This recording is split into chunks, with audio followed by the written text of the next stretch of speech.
All right. Okay. All right. Thanks for that reminder. I forgot about that. So I decided to call this Protecting Your Financial Options. And I did that mainly because financial freedom was already taken. And I'm not very creative. So that's the best I could come up with.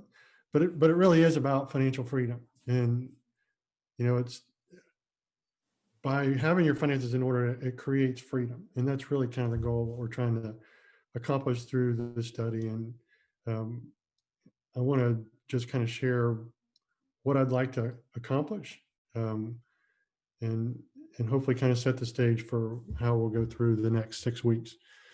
So my main goal is to inspire you to do your own study, just like Kristen did in breaking out the old books and figuring out, what's the best thing to do.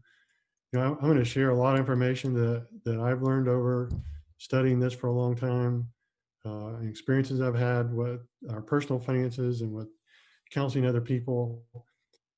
But really, this money is so personal, that really you really do need to take time to do a deep dive on this yourself. And I'm going to really try to share principles, but as I do that, sometimes it's going to come out what our experiences were and what we did and how we did things, and that doesn't, because that worked for me doesn't mean it's going to work for you, and it doesn't make it a principle. So I'm going to try to avoid sharing. I'll share experiences, but hopefully they'll come across as experiences and not principles, because um, and I will share principles too, but but I'm going to try real hard not to convey what we did as a principle, because one of the main things we learned as we tried to figure out how to manage our finances personally was, we did something that somebody told us and it didn't work. We tried a different way and it didn't work. And we probably tried 5 or 6 different ways before we found one that worked reasonably well. So I'm going to try to convey principles, and hopefully inspire you to do some more study.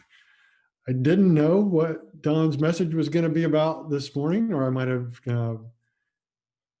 renamed that second point as worry, but it's kind of the same thing. But I want to be able to reduce fear, and maybe really reduce worry is even a better way to put that. Um, but one of my favorite verses is Psalm 34:4, which says, "I cried out to the Lord, and He answered me, and He delivered me from all my fears." Um, and if I look off to the right of the screen, that's because that's where I have some of my verses written. So I am. I don't want to look distracted. But Isaiah 41:10 says, "So do not fear, for I am with you. Do not be dismayed, for I am your God. I will strengthen you and help you. I will uphold you with my righteous right hand." And then Joshua 1:9, I really could have put the whole first, maybe in the first couple chapters of Joshua, where God repeatedly tells Joshua, "Be strong and courageous." And so, he had a big task in front of him, just like we all have a big task of trying to figure out how to manage our finances. And God just kept saying to Joshua, "Be strong and courageous." And an encouragement in Hebrews 13:5, he says, "Keep your lives free from the love of money. Be content with what you have. For God has said, never will I leave you, never will I forsake you." So hopefully, as we go through this, we can, share some principles that will help you find confidence and reduce fear. And then the third thing is I want to encourage action. A friend of mine once said that, we all should spend more time working on our fortune than we do spending watching the Wheel of Fortune. And maybe don't watch the Wheel of Fortune anymore, but it just takes effort, and it takes time. And when people tell me they don't do budgets because they don't like that, and I said, "Well, do you go to the dentist?" You probably don't enjoy too much going to the dentist. Apologies to any dentist that might be in the room, but you sometimes you just have to do things that aren't pleasant because they're necessary. And again, that's part of as Kristen shared, the being a good steward is working through that and being very intentional. James 1, the brother of Jesus, said, "Do not merely listen to the word and so deceive yourselves. Do what it says." So take some action. And I want the class to have open discussion and welcome questions. Um, I always say if somebody asks a question and I know the answer, then at least one person learned one thing, and that'll be a good day. I reserve the right to not know the answer, but if I do, I'll be happy to do it. And if I don't, maybe someone else in the room will. So please feel free to post questions or ask questions. Um, and then the second part is what the class is not. This is not going to be Dave Ramsey, and that's not because I don't like Dave Ramsey. I encourage you all to take Dave Ramsey Financial Peace class, but that's not what this is. What we're trying to accomplish here is to share principles and study the Word, and maybe one of your action steps would be take a Dave Ramsey class, because that is about how to do it and what next steps to take. It's not a how-to seminar. I'll share resources that will help how to, but I want to share principles, because principles will apply to every person in every situation. If I share how to do a budget, it might work for one person, but it wouldn't work for the other. So I want to share principles. And again, go back to the first point, inspire your own personal study so you can figure out how to manage this process on your own. I'll leave it paused here. There's my contact information. If anybody wants to email or text or call me with any questions, feel free to do that. I'll share that again at the end. But I am happy to answer and respond to any questions that I'm able to. I want to share just a little bit, and I'll try to be brief on this, but I wanted to share a little bit about my stewardship journey. And Kristen shared a little bit about hers. And I grew up in church, and I don't want, this is not to say anything negative about my church. I have a very loving church that my mom still goes to, and it's a wonderful church. So this is not intended to say anything negative about my church, but I never learned anything about money in church. That might not have meant there was never any lessons, but if there were lessons, I didn't hear them. And the Bible says a lot about money. And again, there may have been a lot of teaching that I just never heard. But the main thing I only remember hearing was that tithing is not a New Testament principle. And so that's really all I remember hearing about money in church. And apologies to my home church I grew up in. It could have been me. But on the other hand, Mindy, my wife, for those of you who don't know, did grow up in a church that taught money. And when we started to consider getting married and combining our finances and talking about financial things, one morning before we were married, I was picking her up to go to church, and she asked a question about giving, and I never had given any thought to giving at that point. And she said, my family believes in tithing. Well, I had already learned that tithing wasn't a New Testament principle. So we were right from the beginning headed towards a collision course. And not only that, but for a lot of other reasons we just thought very differently about money. So while we're engaged, we were attending Mandarin Church of Christ, which some of you may be familiar with that church. The preacher at the time was Martin Pyle. The preacher before Martin Pyle was John Hazlett, which I know a lot of you know. Rick Hazlett was also the youth minister there before we were there. And then another name, Jim Beasley, who now is on staff with Grace Chapel, was the worship leader. So we were going to church there, and Martin Pyle taught a lesson on stewardship. And that was the first time I remember ever hearing about giving in a way that really kind of, I don't know, inspiring might be the right word, but it really made me start thinking and rethinking what I had been taught, and talking about first fruits of giving and just about stewardship in general. I don't know, it was a 2 or 3 week sermon series. And so that really was kind of my first introduction. And then we got married in May of 1993, and we lived in Jacksonville, Florida. In December of 92, I got a job in Orlando and moved to Orlando. And while we were kind of in transition, we started going to a church in Orlando, Metro Church of Christ, which some of you may be familiar with that church too. The preacher was Dan Holland, and he did a series on stewardship. And this happened in a 6-week period. So I don't remember ever having one in my life, and I had 2 in no more than a year period.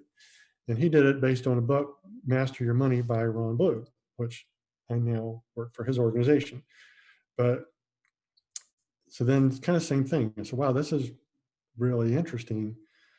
Then Metro also strongly encouraged every member to take a course called Crown Ministries, which is a biblical, Kristen referred to that. So we took that very early in our marriage. And it was, when I say it was life changing, it was truly life changing. And I don't just mean that I got smarter and it was better, but it really changed my entire spiritual journey for a couple of reasons. One, if you don't know, we're both accountants. So um, money was an issue for us. So that helped us as a married couple look at finances not from how I did it or how she did it or her parents or my parents, but what did God say? And we can focus on managing money the way God intended.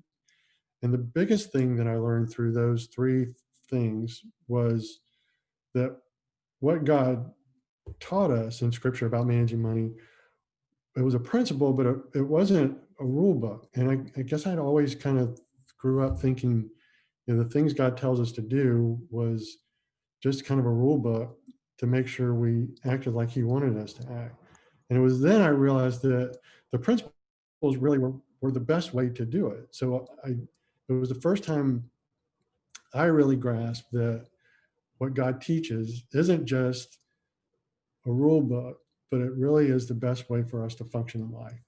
And that was, again, a big part of not only my stewardship journey, but my spiritual journey. So I'm not going to claim that I can change your life or your spiritual journey, but I will encourage you that this is what I'm going to share, the principles I'm going to share. They're not only biblical principles, but they're principles that work in life and they're timeless. So I hope that I know that, you're going to be limited to my speaking ability and teaching ability. But I hope that somebody can get even half of what I got out of my journey if you've not spent time studying this. I want to share some people who've influenced me along the journey, mainly because I copy them a lot. So I want to go ahead up front and give them credit.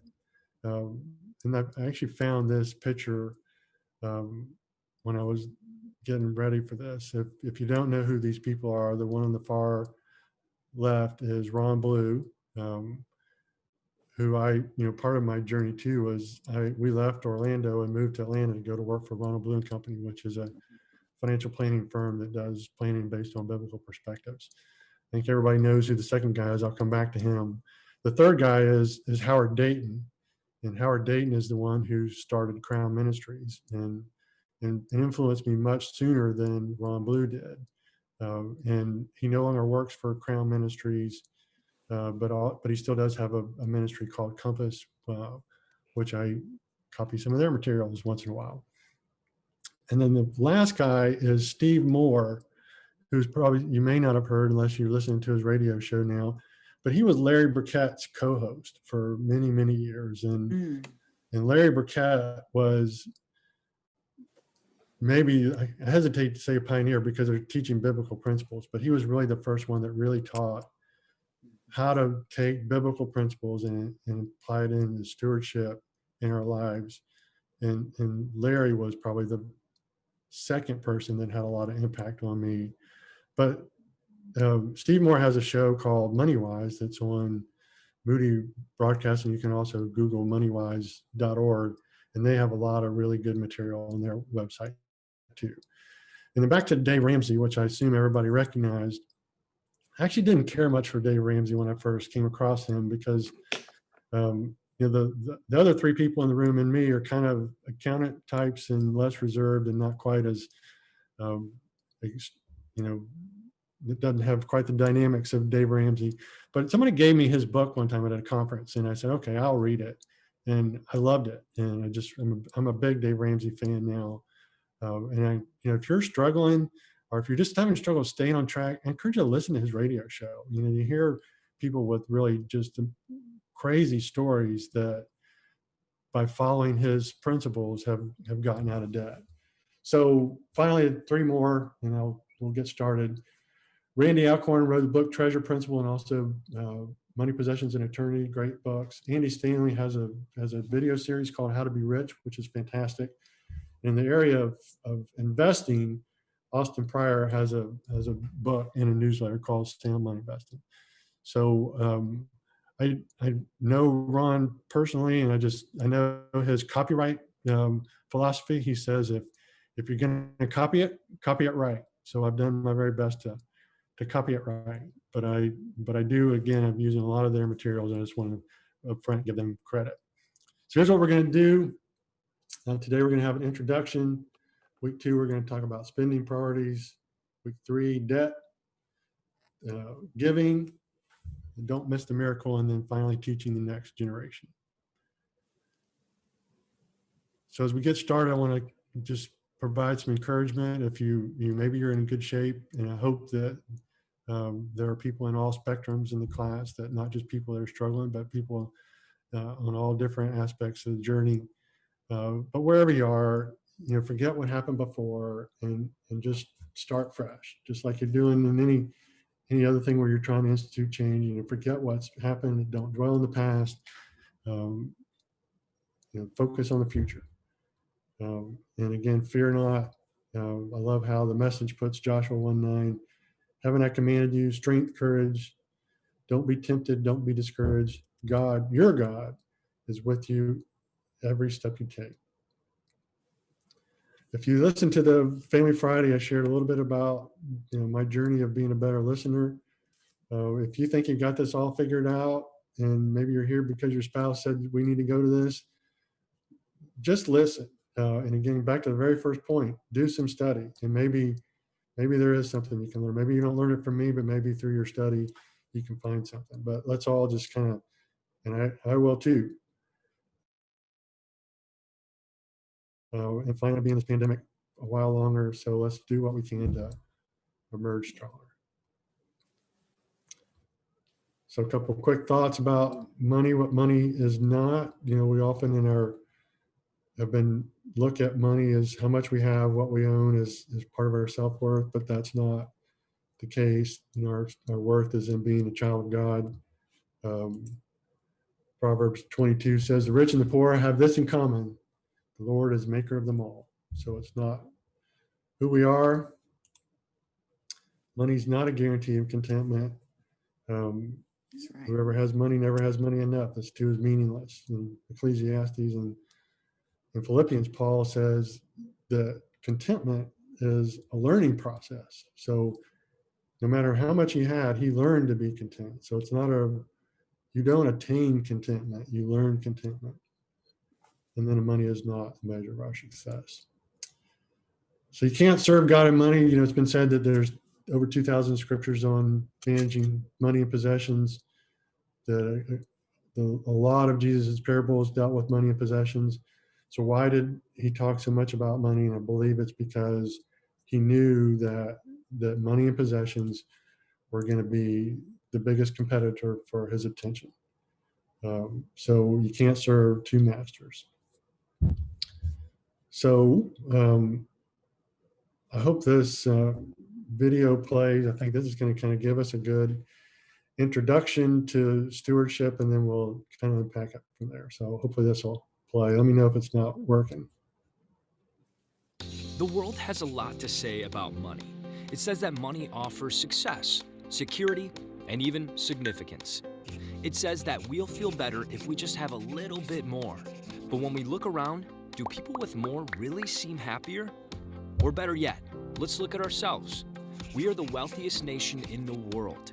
Even those at the poverty line in America have more than 85% of the rest of the world. If this is true, why do we have so much financial fear and discontentment? When it comes to money, we will never experience true, lasting contentment until we answer two questions. First, who owns the money? And second, how much is enough? It turns out that the Bible also has a lot to say about money and provides clear, simple answers to these questions. First, it says that God owns it all.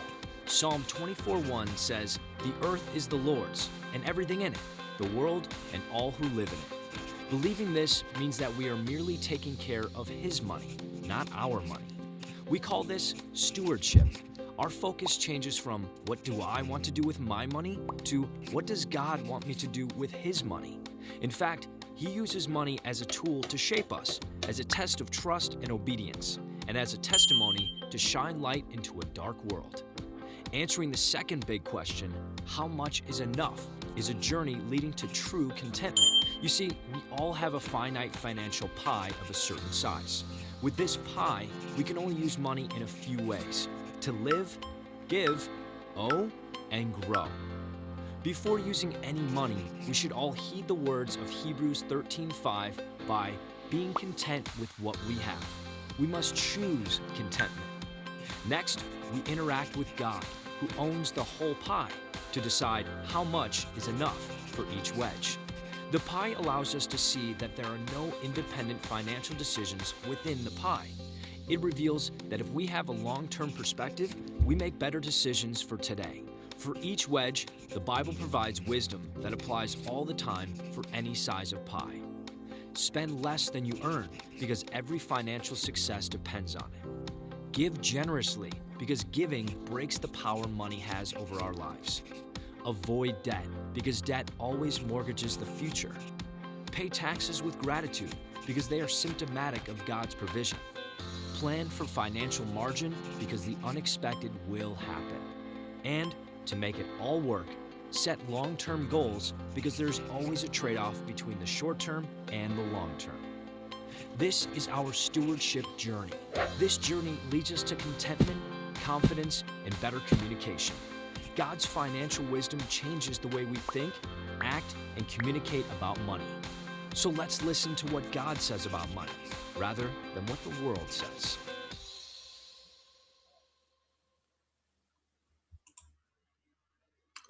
Well, I'm glad that worked, because that would have taken me a long time to sketch that out. But I know that was fast, and that's kind of what we'll talk about over the next 6 weeks. But that's kind of a brief synopsis. Um, and this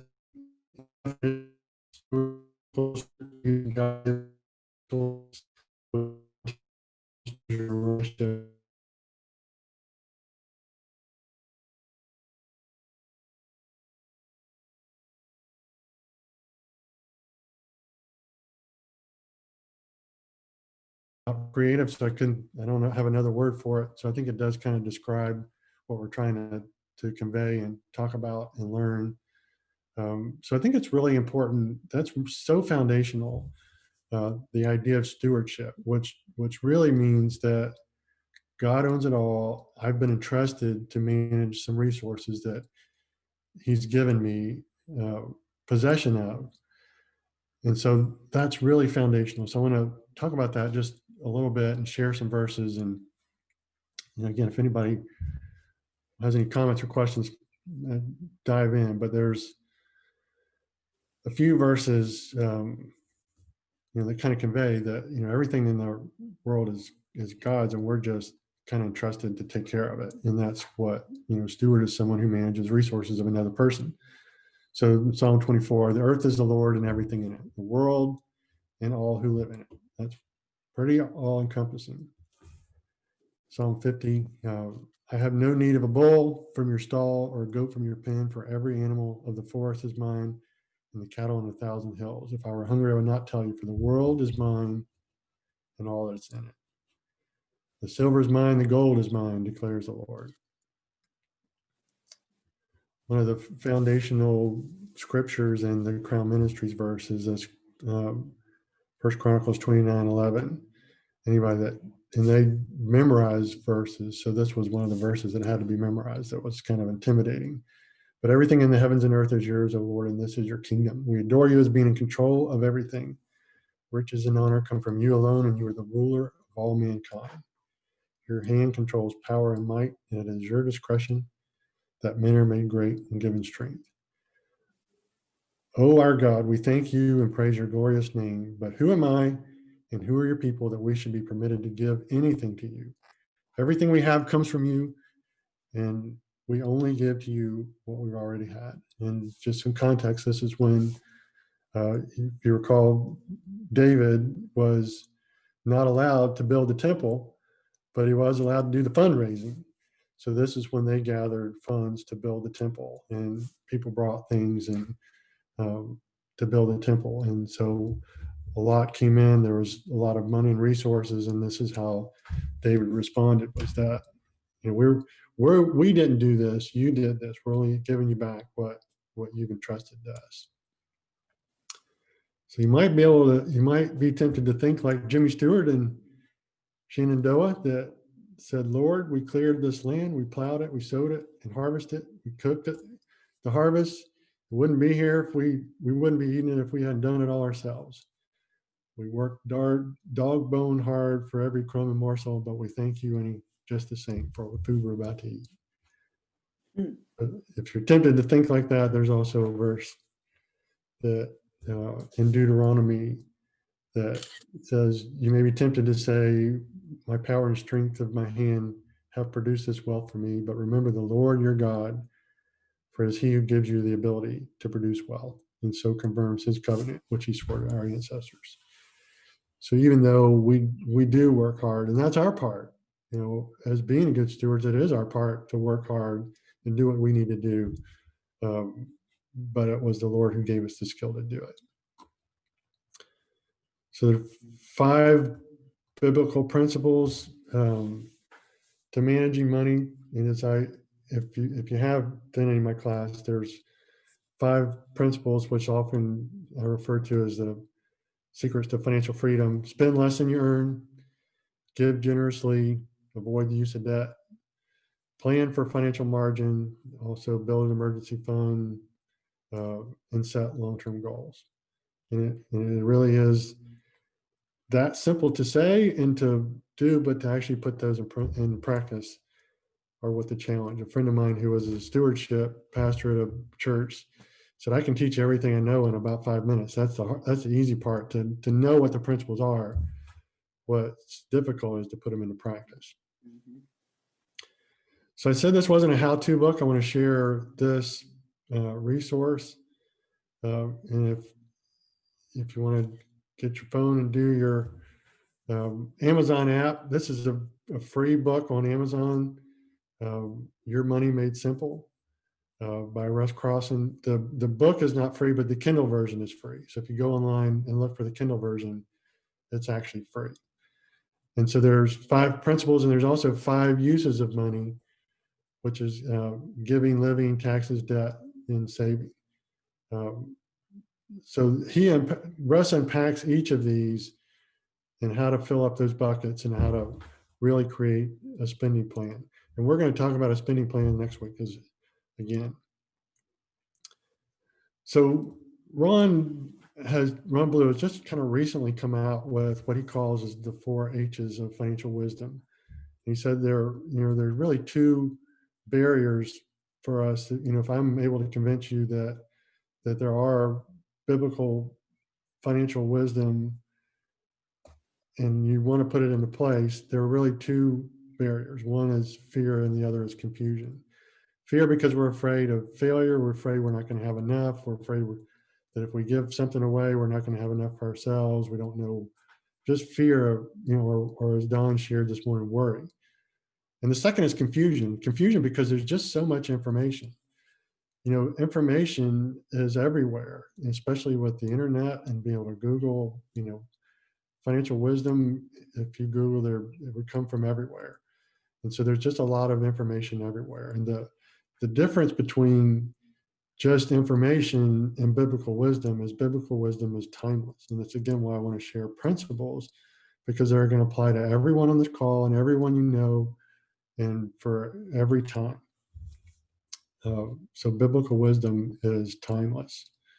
And what the 4 H's in the biblical wisdom provide is a framework for thinking about money and making financial decisions. It's not how to make money or keep money, but it's how to think about money. And if we can think about money in the right way, and we can have a framework for making good decisions, and even communication, maybe the most important, if you're married, to be able to have conversations about money. If we have the right biblical framework, then that's what's going to make the difference. So information can be outdated. If you look in the business section of the newspaper this morning, in a month, that's going to be outdated. But biblical wisdom is always right, always relevant, and never changes. So the 4 H's are your heart, your health, your habit, and your hope. We'll go through these kind of quickly, and then we'll wrap it up. So start with your heart, because behavior follows what you believe, and you don't believe something. You have to believe something, and then that dictates how you're going to respond. And so, do I believe that in the concept of stewardship, that God owns it all and I'm a steward? Do I believe that I can be content? And contentment, we tend to think contentment comes from having enough, but there's another way to look at that too. Contentment really is being content with what you have, regardless of what it is. So, do I believe I can be content? In faith, do I believe that I can exercise my faith through my finances?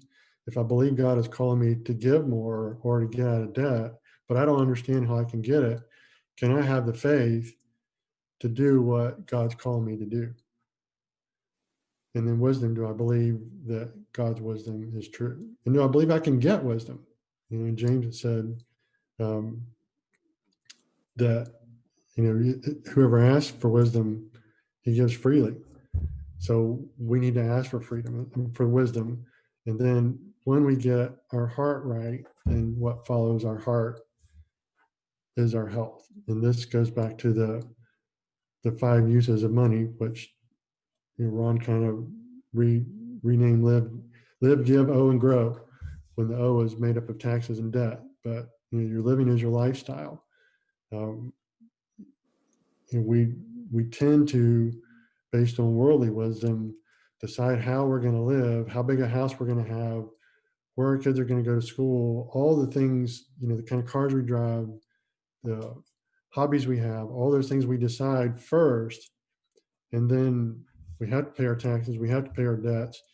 And then often what gets squeezed out is giving and saving for the future. And that's what Russ's book talks about, is kind of putting these in perspective. We'll talk a lot about this next week too.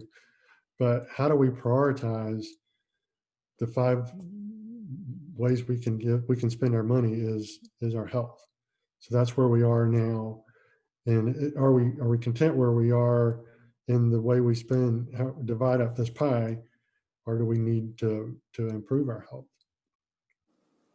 And we improve our health by the 5 biblical principles, and this is our habit patterns.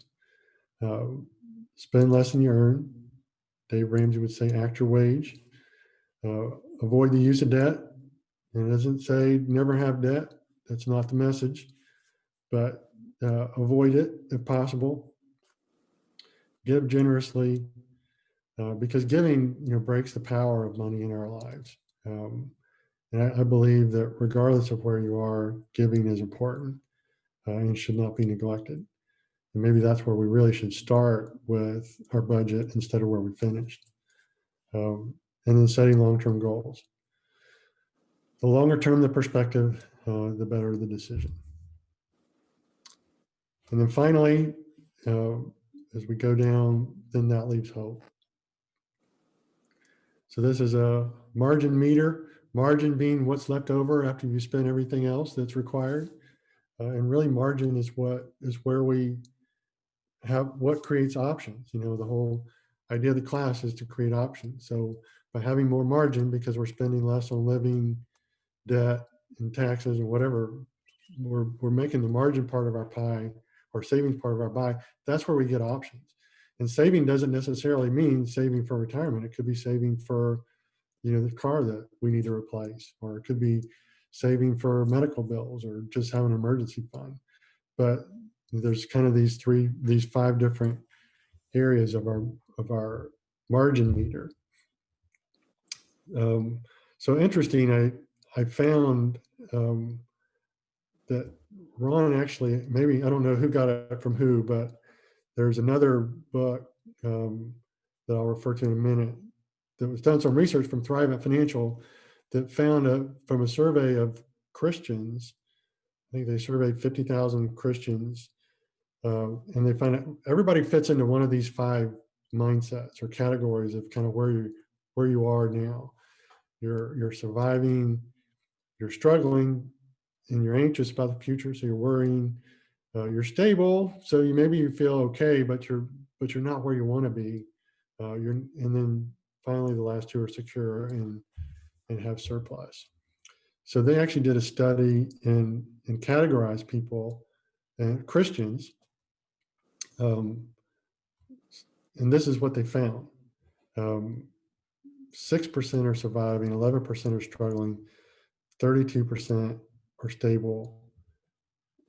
And so nearly 50% of Christians, from stable up to surviving, feel insecure in their finances. And more than 85% feel they don't have enough where they can give generously. So that's what I hope we can combat. That's not the life that God calls us to. And this was from the book Your Money Mindset by Brad Hewitt, who was the CEO of Thrive Financial. I think he's retired now. But that's where we want to. So if you think about your meter, maybe think about where you are, and let's move the needle. So I know the people that are in the class are in all different places. Some are doing. So it probably has people in all different categories of the 5 S's. But wherever you are, we can. Even if you're in the surplus, maybe what you can do is find a way where you can be more generous, because I do believe contentment comes from being able to give generously. So I hope to have left a little more time for questions, but I'm open. Anybody have any questions? You want to turn off the recording? Comments?